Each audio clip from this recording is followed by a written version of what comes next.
नमस्कार मित्रांनो, मी संतोष पवार। मित्रांनो, राशन कार्ड संदर्भात आपण आज थोडीशी माहिती जाणून घेणार आहोत। राशन कार्डमध्ये नवीन सदस्यांचे नाव ॲड कसे करायचे, हे काम केल्यानंतर लगेच नाव ॲड होणार। मित्रांनो, आजच्या व्हिडिओमध्ये आपण सविस्तर पद्धतीने माहिती सांगणार आहोत। त्यासाठी व्हिडिओ लक्षपूर्वक पहा।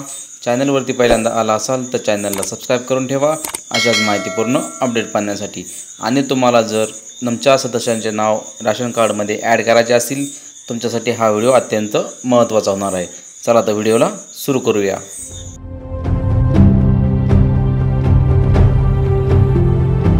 मित्रांनो, मला बऱ्याचशा कमेंट आल्या, त्या संदर्भात एक हा व्हिडिओ बनवलेला आहे।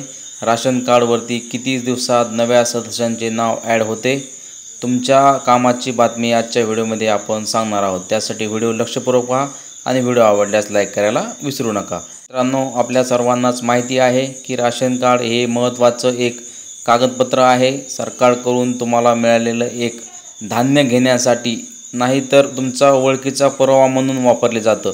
तसेच दारिद्र्य रेषेखालील गरीब लोकांना याद्वारे केंद्र सरकारकडून धान्यही मोफत मिळत आहे। त्याचबरोबर तुम्हाला तुमच्या घरातील सदस्यांचे नाव जर ॲड करायचे असतील तर मित्रांनो, तुम्हाला फॉर्म क्रमांक 3 भरावा लागणार आहे। शिधापत्रिकेत नवीन नाव ॲड करायचं असेल तर 3 क्रमांक फॉर्म भरणे अनिवार्य आहे। अन्न विभागाच्या वेबसाईटवरती हा फॉर्म डाउनलोड करता येतो। फॉर्म भरून सर्व कागदपत्रे जोडल्यानंतर तो थेट अन्न विभागाच्या संकेतस्थळावर अपलोड करता येतो। याशिवाय तुम्ही तुमच्या जवळील CSC सेंटरवर जाऊन देखील हा फॉर्म अपलोड करू शकतात। म्हणजे की मित्रांनो, तुम्हाला जर तुमच्या घरातील व्यक्तीचे नाव राशन कार्डमध्ये ॲड करायचे आहे तर तुम्हाला तहसीलला आता जाण्याची गरज नाही आहे। तुम्ही तुमच्या जवळील CSC सेंटरवरती जाऊन हा फॉर्म अपलोड करू शकतात।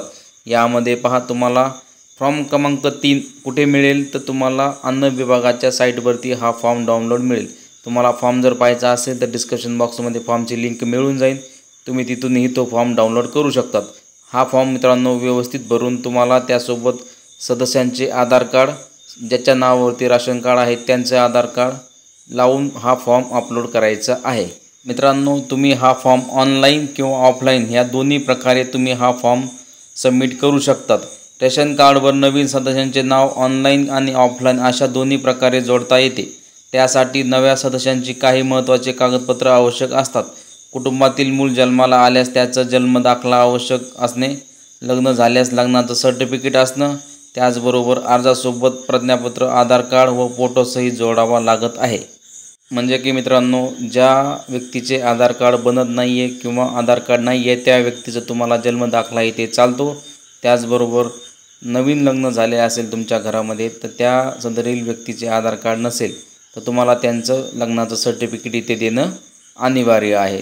त्याचबरोबर मित्रांनो, किती वेळ लागत आहे नवीन नाव ॲड होण्यासाठी या संदर्भात एक अपडेट पहा। राशन कार्डवर नवीन सदस्यांचे नाव जोडण्यासाठी सादर केलेले अर्ज व कागदपत्राची तपासणी करून पडताळणी पूर्ण झाल्यानंतर नव्या सदस्यांचे नाव जोडलं जातं। या संपूर्ण प्रक्रियेला 15 ते 30 दिवस लागू शकतात। मित्रांनो, ह्या सर्व प्रोसेससाठी 15 ते 30 दिवसाचा कालावधी जातो। तुम्ही जर नवीन ॲप्लिकेशन केलं असेल अर्ज नाव जोडणीसाठी तर तुम्हाला 15 ते 30 दिवसाचा कालावधी थांबावं लागणार आहे। मित्रांनो, ही होती अपडेट राशन कार्ड संदर्भात नवीन नाव ॲड कसं करायचं आहे। मित्रांनो, दिलेली माहिती जर व्यवस्थित समजली असेल तर व्हिडिओला लाईक करा। चॅनलवरती पहिल्यांदा आला असाल तर चॅनलला सबस्क्राईब करून ठेवा अशाच माहितीपूर्ण अपडेट पाहण्यासाठी। आणि मित्रांनो, यामध्ये तुमचे काही आणखी प्रश्न असतील तर कमेंट सेक्शनमध्ये विचारू शकता, आम्ही त्या संदर्भातही उत्तर देण्याचा प्रयत्न करू। धन्यवाद मित्रांनो।